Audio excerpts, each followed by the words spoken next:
Saya minta doakan tetangga saya meninggal kemarin tersetrum saat menyiapkan acara kita ini. Oh, mudah-mudahan meninggal syahid. Orang yang terkena api meninggal syahid. Setrum itu adalah arus listrik api. Apa disebut syahid? Mengapa dia yang meninggal ini disebut syahid? Syahid artinya menengok. Nanti bapak ibu kalau ditanya orang, dia mati syahid. Apa itu syahid tuh? Entahlah, dari dulu dah begitu kata orang. Syahid artinya menengok. Kenapa orang mati syahid disebut menengok? Karena sebelum dia mati, dia sudah menengok tempatnya dalam surga. Sebelum dia mati, dikepakkan malaikat sayapnya begini. Nampaknya tempatnya dalam surga. Itulah mengapa mereka meninggal itu tersenyum. Orang yang mati jihad fisabilillah syahid. Orang yang mati sakit perut syahid. Orang yang mati terbakar syahid. Orang yang mati tenggelam syahid. Orang yang mati melahirkan syahid. Tapi tak semua. Yang mati sakit perut karena makan jengkol petai tak syahid. Nanti di akhir majelis kita doakan semua ini saudara-saudara kita yang sudah meninggal dunia.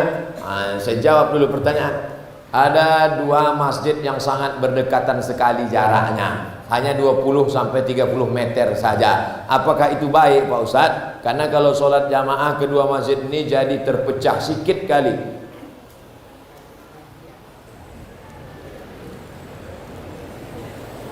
Ini Masjid Husain. Karena di dalam masjid itu ada kepala Husain, cucu Nabi Sayyidina Husain.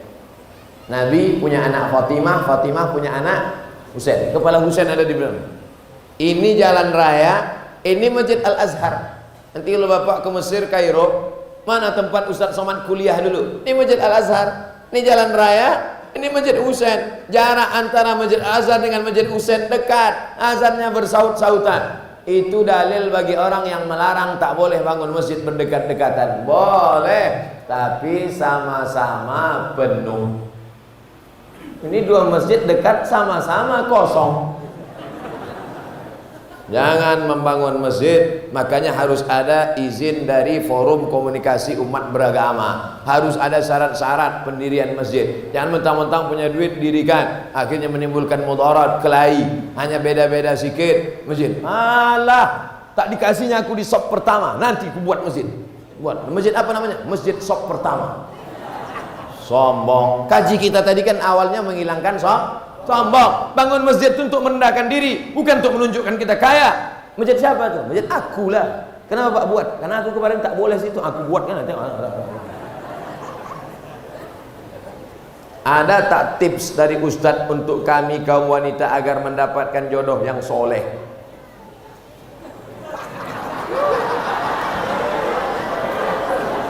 Jodoh itu rezeki apa tak rezeki? Rezeki. Rezeki itu dijamin Allah apa tak dijamin Allah? Kenapa risau? Sedangkan dijamin jasara harja aja kita tak risau. Banyak orang naik sepeda motor nyantai ngantuk-ngantuk. Kok nggak takut tabrakan? Alah, udah ada asuransi kok. Jodoh itu jaminan dari Allah Subhanahu wa taala.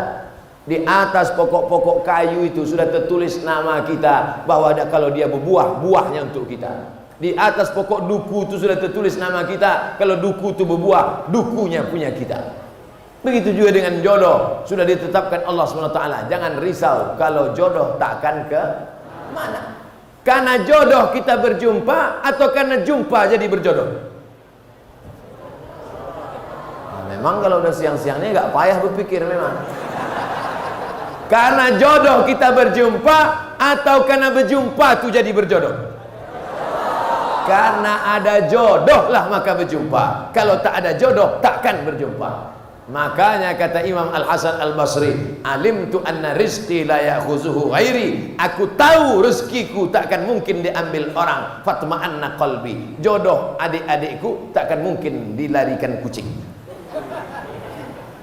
Nah, oleh sebab itu ini keyakinan masalah iman. Tapi ada usaha. Ini jodoh saya. Ini air, ini jodoh saya. Orang Percut panitia sudah menetapkan ini jodoh Abdul Somad, ini jodoh saya. Tapi saya mesti berusaha membuka botolnya, memasukkannya ke gelas. Kalau tidak, tunggu aja lah. Tunggulah sampai mati, tak akan dapat. Harus ada usaha.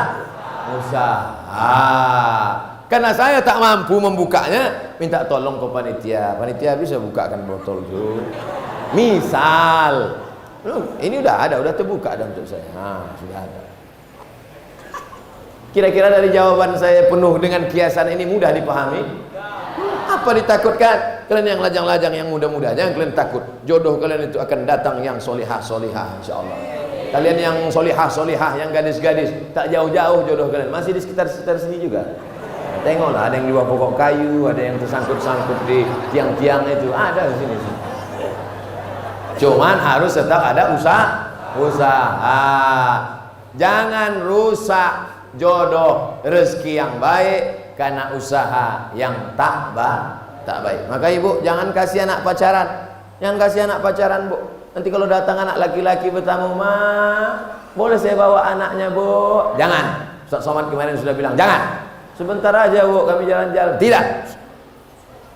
Nanti kami belikan Ibu mie ayam. Boleh.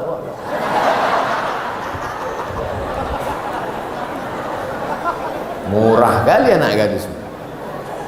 Ustaz, saya mengizinkan suami saya kawin lagi. Nampaknya yang menulis ini laki-laki, tapi dalam hati kita dongkol. Bagaimana tuh Pak Ustaz? Masuk surga apa tidak? Masuk, cuma agak lambat sedikit.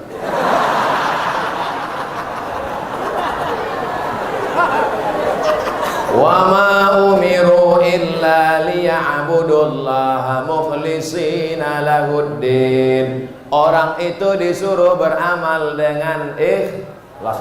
Bapak pandai-pandailah merayu. Adinda, maukah engkau kutunjukkan suatu amal, kalau kau laksanakan ini kau masuk surga secepat-cepatnya? Apa itu, Bang? Izinkan abang nikah lagi. Tak masuk pun tak apa-apa.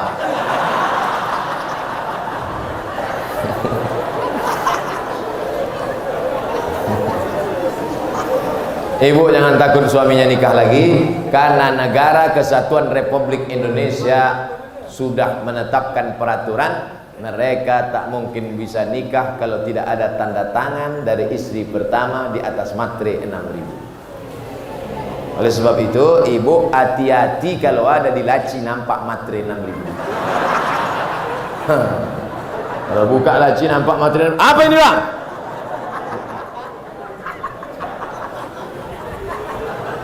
Ibu tak usah takut. Ibu tak usah takut, tak usah sedih, tak usah cemas. Mereka ini tak ada yang berani. Udah aku tengok pucat-pucat semua muka.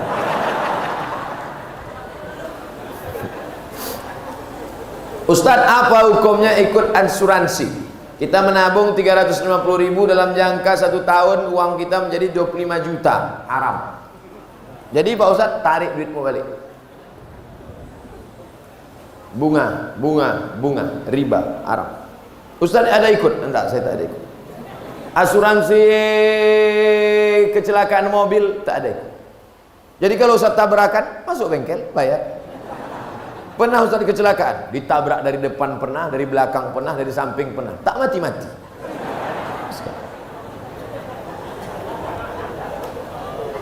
Pergi saya ceramah dari rumah sebelum subuh, kencang 120 lah.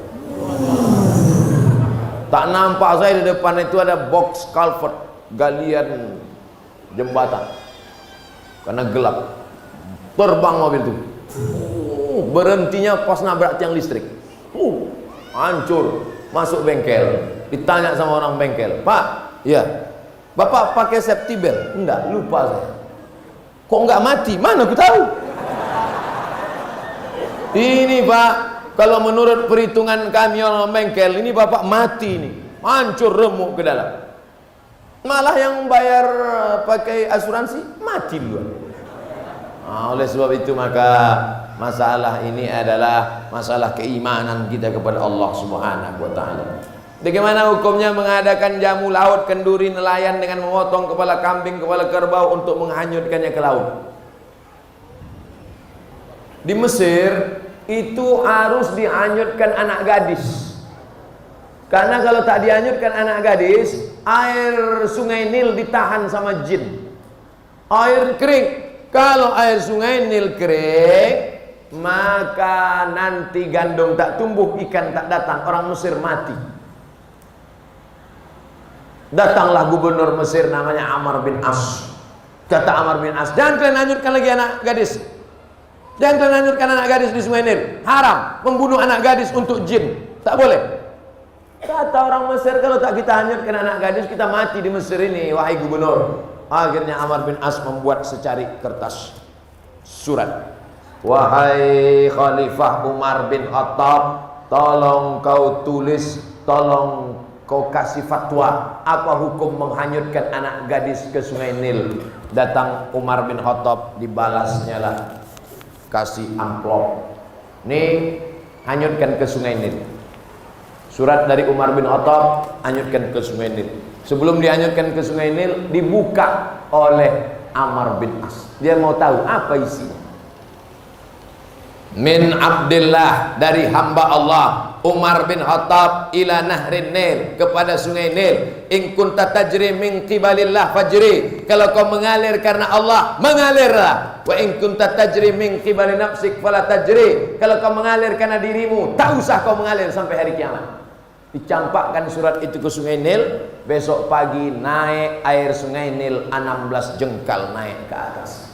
Sejak hari itu tak lagi ada tradisi menghanyutkan anak gadis di sungai Nil. Saya sampai ke sungai Nil, sampai hari ini sungai Nil tak ditahan oleh jin. Jin di Indonesia seleranya agak rendah sedikit. Kambing, kerbau. Kalau di Mesir tak laku. Dikasih kerbau, tak lepel. Maka tuan-tuan guru berzikir, bertahlil untuk mengusir hantu belau jin setan ini. La ilaha illallah, la ilaha illallah, la ilaha illallah. Kalaupun dia mau kenduri, kenduri sama-sama berdoa, membaca Quran, meminta kepada Allah Subhanahu wa ta'ala, tidak meminta kepada jin, hantu dan setan. Bagaimana cara memulai dan memantapkan hati untuk berhijrah, Pak Ustadz? Saya sebetulnya udah lama mau tobat minum kamput nih, Pak Ustadz. Kenapa kau belum berhenti juga? Itulah, belum dapat momentum yang pas lagi. Nih, momentum yang pas. Kebetulan habis tablik akbar pengajian Ustadz Somad di Percut. Kebetulan pula ini ujung bulan Zulhijjah, mau masuk 1 Muharram. Sejak hari ini berhenti pakai sabu-sabu narkoba. Setuju? Sejak hari ini berhenti mabuk-mabuk, selingkuh dan buat dosa. Setuju? Setelah tekad berhenti, buang semua botol-botol minuman. Yang selingkuh buang nama-nama mantan-mantan itu, mantan 1, mantan 2, mantan 3, mantan 4, mantan 5, buang semua. Setelah itu ikut pengajian, menggabungkan diri dengan komunitas remaja masjid. Ada? Buat BKPRM, Badan Kontak Persatuan Remaja Masjid Sumatera Utara, Medan, Deli Serdang. Ikut menggabungkan diri. Jangan sendirian, karena setan mendatangi orang yang sendirian. Zuhur berjamaah, asar berjamaah, komunitas berjamaah. Jangan lagi berkawan sama mereka. Saya berkawan sama mereka untuk gaul aja, Pak Ustadz. Nanti kau mau memancing mereka, rupanya bukan tukang pancing dapat ikan, tapi tukang pancing dilarikan ikan. Kau rasa kau sudah kuat? Oh, udah kuat saya ini, Pak Ustadz. Mancing. Iya kalau datang ikan gembung, kalau ikan paus. Oleh sebab itu maka berjamaah. Alaikum bil jamaah. Ibu-ibu yang sudah hijrah, yang sudah pakai jilbab panjang, ikut wirid Yasin. Masih ada wirid Yasin di Percut? Hari Kamis apa hari Jumat? Kamis Jumat. Mantap, ikuti, lanjutkan, teruskan. Anak-anak kecil bawa, gendong-gendong, tidur. Karena kadang anak kecil ini menangis, ibu yang sebelah marah. Alah anak kau ni, hanyutkan aja ke sungai gitu.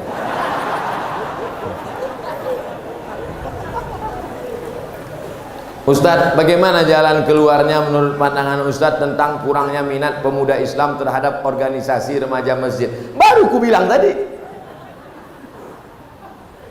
Belajar sama BKPRM, Badan Kontak Persatuan Remaja Masjid. Selama saya datang, itu banyak berperan mereka, supaya nanti dibuat kajian, didata anak-anak muda sekitar sini, dibuatkan absennya, dibuatkan acaranya. Anak muda jangan satukan pengajian sama orang tua. Pengalaman yang sudah-sudah mereka tak mau.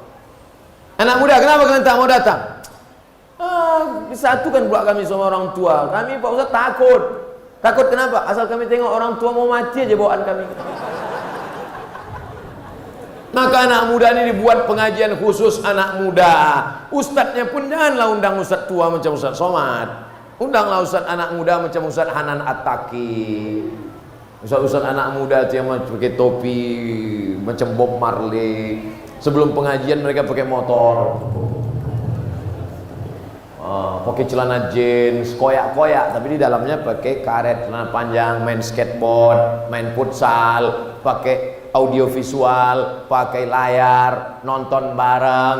Nah itu, jadi anak muda tak bisa dia ikut sama orang tua. Apalagi bapak-bapak itu pengajian. Judul pengajian kita malam ini adalah bagaimana menghadapi sakaratul maut. Bisa. Anak muda ini tak mau ceramah panjang-panjang. Dia pengajiannya paling lama 15 menit. Lebih banyak dialog interaktif, ngobrol. Diundang situ Pak Polisi. Bapak Ibu, Bapak jangan ikut dulu ya. Pagi hari Ahad khusus pengajian anak muda di Percut. Menghadirkan 4 dokter, polisi, tentara, ustadz. Judulnya bahaya narkoba bagi anak muda. Sebelum acara nonton dulu, tengok anak muda yang sakau. Tengok tuh. Nanti kalau kalian main macam itu kalian ada. Setelah itu baru tanya, Pak Polisi bisa jelaskan tentang bahaya narkoba? Menurut Undang-Undang Negara Republik Indonesia kalau pakai narkoba penjara. Penjara. Pak dokter bisa jelaskan tentang narkoba? Siapa yang pakai narkoba nanti gila. Siapa yang pakai narkoba nanti salah suntik mati. Ada yang lebih rendah lagi Pak Ustaz, bodoh. Nah berikut ini mari kita dengarkan penjelasan dari Ustadz. Mudah-mudahan setelah Bapak Polisi menjelaskan masuk penjara, dokter pula menjelaskan mati, mungkin Ustadz dapat menenangkan jiwa kita. Ustadz, apa hukum narkoba nih Pak Ustadz? Neraka jahanam.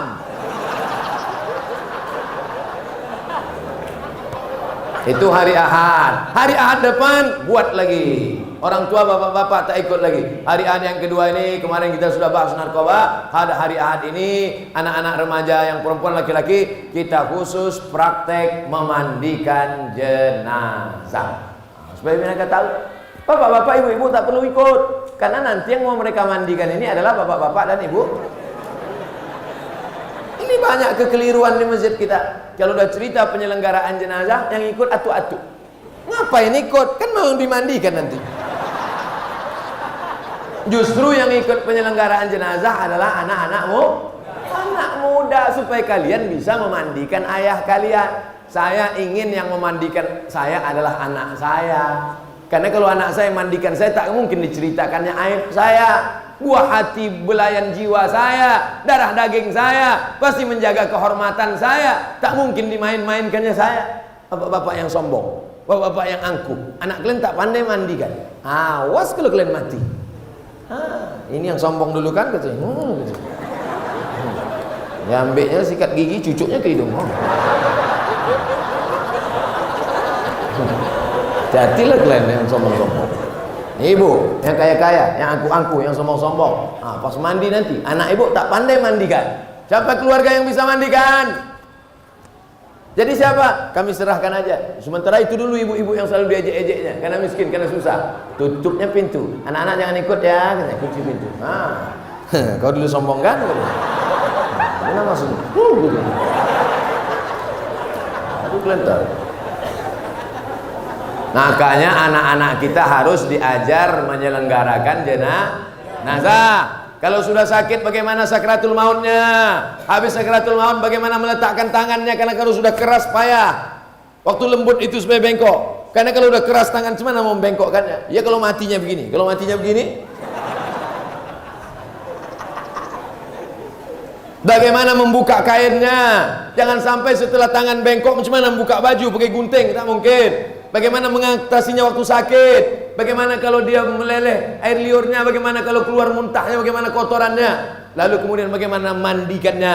Setelah mandikannya bagaimana mengkafankannya? Setelah mengkafankannya bagaimana sholatnya? Setelah menyolatnya bagaimana menguburkannya? Setelah dikuburkan bagaimana mengirim doa-doa setelah mati. Itu diajarkan pada anak-anak muda supaya dia tahu mengurus kita dan supaya dia tahu bagaimana mati. Kalau dia sudah tahu mati, menjadi rem supaya dia tidak pakai narkoba, menjadi rem supaya dia tidak berzina, menjadi rem supaya dia tidak buat dosa. Ini buat nanti kontak dengan Ustadz Iqbal Sauki yang punya kontak dengan Badan Kontak Koordinasi Persatuan Remaja Masjid Sumatera Utara. Apa hukum orang tinggal di sekitar masjid tapi tak sholat di masjid? La sholata li jaril masjid illa fil masjid. Orang yang dekat masjid tak sah sholatnya kalau tak di masjid. Hadis ini kata sebagian ulama dhaif, tak bisa dipakai untuk hukum, tapi bisa dipakai untuk fadail a'mal. Nabi kalau selesai sholat dia menengok ke belakang, dia tengok satu-satu, asyahidun fulan, asyahidun fulan, asyahidun fulan. Mana si fulan kenapa tak ke masjid? Mana si fulan kenapa tak ke masjid? Mana si fulan kenapa tak datang ke masjid? La uharriqanna alaihim buyutahum. Siapa yang tak datang ke masjid, ku bakar rumahnya. Siapa yang tak datang sholat berjamaah ke masjid, ku bakar rumahnya. Kalau hidup Nabi sekarang bertambah titik api di Deli Serdang. Saking banyaknya orang tak sholat ke masjid. Tapi alhamdulillah masjid percut penuh melimpah ruah. Mudah-mudahan sampai hari kiamat ramai masjid. Saya salah satu petugas kesehatan. Saya mau tanya apa hukumnya melakukan tindakan kepada yang bukan mahram. Yang sakit perempuan, maka dokternya mesti perempuan. Yang sakit laki-laki, maka dokternya mesti laki-laki. Kalau yang sakit laki-laki, dokter perempuan, terjadi hal-hal yang tak diinginkan. Ustaz kok tahu? Saya pernah mengalami. Saya sakit mah, tiba-tiba keluar ini asam lambung, maka berkeringat peluh. Kalau jalan mesti pegang ke dinding, bergoyang dunianya. Dibawalah ke rumah sakit. Entah jamaah ini mau ngerjai saya, entah dulu waktu belum nikah, dikasihnya dokter anak gadis, dipegang dokter sudah dan jantung saya. Begitu keluar ditanya sama jamaah, gimana perasaan Pak Ustadz? Bergoncang dunia ini kurasa.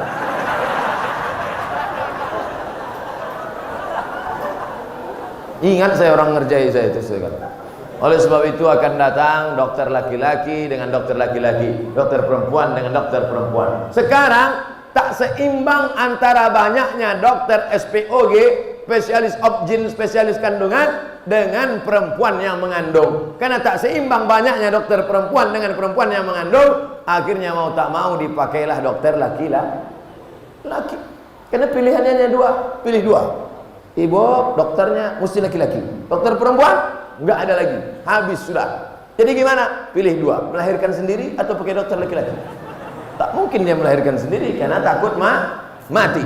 Jadi hukum asalnya dokter perempuan untuk perempuan, dokter laki-laki untuk laki-laki. Tapi kalau darurat tingkat tinggi, pilihannya dua antara mati atau dokter laki-laki, maka tak boleh pilih mati. Bang, aku hamil nih, nanti melahirkan anak mesti dokter perempuan bang. Mohon maaf dek, dokter perempuan sudah habis. Jadi paksa dokter laki-laki. Aku tak mau. Pilihannya cuma dua dek. Kau pakai dokter laki-laki atau mati? Aku pilih mati aja. Tak boleh. Darurat. Ad-darurat tubihul mahzurat. Begitu juga kalau ada kecelakaan di kampung. Kebetulan pasiennya perempuan. Satu-satunya dokter puskesmas laki-laki. Tiba-tiba terjadi. Pilihannya dua, tolong karena darahnya sudah habis banyak, atau dibiarkan. Tiba-tiba datang Pak Dokter, gimana nih Pak Dokter? Kita biarkan aja dia mati. Harus tolong, karena di situ ada darurat. Pelajaran dari sini, anak-anak ibu yang perempuan masukkan ke fakultas kedokteran supaya dia bisa beramal menolong pasien perempuan muslimah. Amin. Bagaimana menjadi sebaik-baik wanita yang kelak Allah janjikan masuk ke dalam surga? Posisi saya sebagai istri hanya salah sama suami. Bagaimana cara saya menebus kesalahan saya Pak Ustadz? Ciri perempuan solehah ada 4. Iza amartaha ata'atka, kalau disuruh dia patuh. Ciri perempuan solehah pertama, kalau dia suruh ata'atka, kalau disuruh patuh. Adinda, masakkan abang, sudah siap bang. Kok cepat kali? Ku beli nasi bungkus tadi.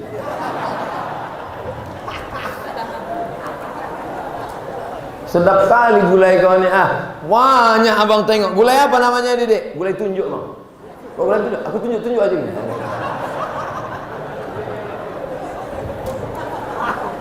Dua, iza nazarta ilaiha sa'aratka, kalau kau tengok dia hatimu senang. Itu ciri perempuan soleh. Asal kau tengok senang hatimu, sejuk matamu menengok dia. Masya Allah Pak Ustaz, saya senang kali nengok dia. Bini kau? Enggak, bini kawan aku.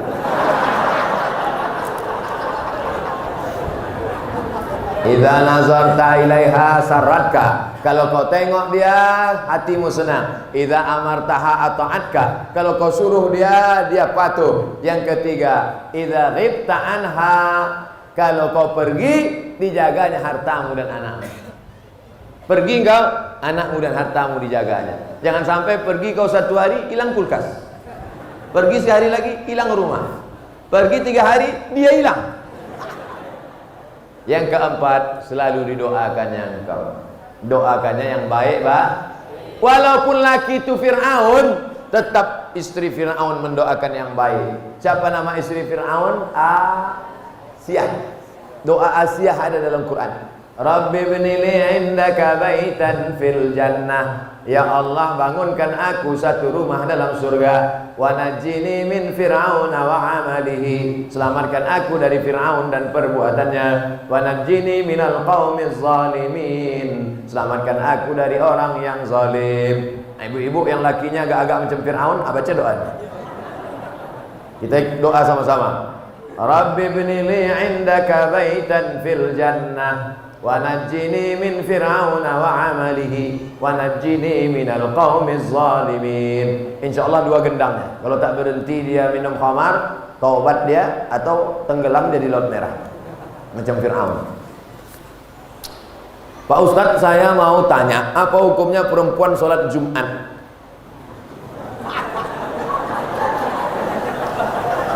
Nanti ibu pergi umrah bulan Januari, umrah bersama Ustadz Abdul Somad dengan Grand Sofa Nauli Ustadz Iqbal. Bulan Januari kita pergi umrah bersama. Ongkosnya Pak Ustadz bayar masing-masing. Nanti itu kebetulan ada hari Jumat, hari Jumat di Makkah atau hari Jumat di Madinah, dan perempuan di sana sholat Jumat. Maka ibu sholat Jumat, dengarkan khutbah Jumat. Tapi kami tak paham khutbah Jumat pakai bahasa Arab Pak Ustaz. Ada translator by Indonesian language, pakai airport. Gimana khutbah di Makkah tadi ibu? Entah tidur. Jadi perempuan sholat Jumat hukumnya mubah, boleh. Dan perempuan kalau sudah sholat Jumat tidak perlu sholat zuhur. Kenapa perempuan tak boleh sholat Jumat? Siapa yang bilang tak boleh? Inilah dia bertanya, dia belum jawab. Perempuan sholat Jumat boleh. Di Makkah, Madinah, di Jawa pun di sebagian tempat ada sholat Jumat. Dan perempuan kalau sudah sholat Jumat tak perlu sholat zuhur. Siapa yang bilang tak boleh? Kenapa perempuan nunggu laki-laki pulang sholat Jumat baru sholat zuhur? Karena zaman dulu tak ada jam. Zaman dulu tak ada jam. Jadi dia nunggu di rumah. Balik lakinya, barulah. Oh, abang udah sholat Jumat tadi bang? Udah, baru dia sholat. Padahal lakinya pun singgah pula main gaplek kejap. Sholat Jumat masuk waktunya sama dengan waktu sholat zuhur. Sekarang jam 12.29. Allahu Akbar, Allahu Akbar. Habis azan, ibu sholat. Karena sudah masuk waktu sholat. Cuman zaman dulu takut. Kalau nengok matahari entah mendung. Maka jangan ikut azan HP. Azan HP itu tak semuanya betul. Apalagi waktu sedang buka puasa. udah makan rupanya setelan jam Jakarta. Semoga Pak Ustadz dalam lindungan Allah, amin. Di daerah kami ini dominan sebagai pedagang ikan. Apakah riba dalam berdagang ikan? Jual gandum bayar gandum, riba. Jual korma bayar korma, riba. Jual emas bayar emas, riba. Jual garam bayar garam, riba. Adapun jual ikan bayar duit, tak riba. Karena di situ ada transaksi jual beli. Aku beli ikan ini sekilo 50.000 tunai, sah. Selama tak ada tipu. Bagus ikan nih, bagus. Coba tengok insangnya merah kan? Merah. Rupanya darah daging kurban. Ini lepoh-lepoh kayaknya ke situ. Jelas kan? Merah. Oleh sebab itu jangan tipu. Kadang-kadang ikan ini sampai lalat pun tak mau hinggap di situ. Ada lalat tak mau hinggap di ikan, karena ikan sudah disiram formalin, segar ikan. Lalat pun tak mau. Datang orang-orang kaya itu beli ikan. Wah, ini ikan bagus. Banyak orang kaya cepat mati gara-gara makan ikan formalin. Lalat pun heran. Aku aja tak mau, kalian mau kata lalat. Jangan ada tipu. Nabi masuk ke pasar, Nabi masukkan tangannya ke dalam gandum, Nabi masukkan tangannya ke dalam korma, di dalam basah di luar kering, di dalam busuk di luar bagus. Kata Nabi, "Ma hadza ya sahibat ta'am." Hei penjual, kenapa nih begini? Kata penjual, "Asabahul matar," kena hujan. Kenapa kau tutup? Kalau ku buka tak laku. Man ghasyana falaysa minna. Siapa yang menipu bukan golongan kami.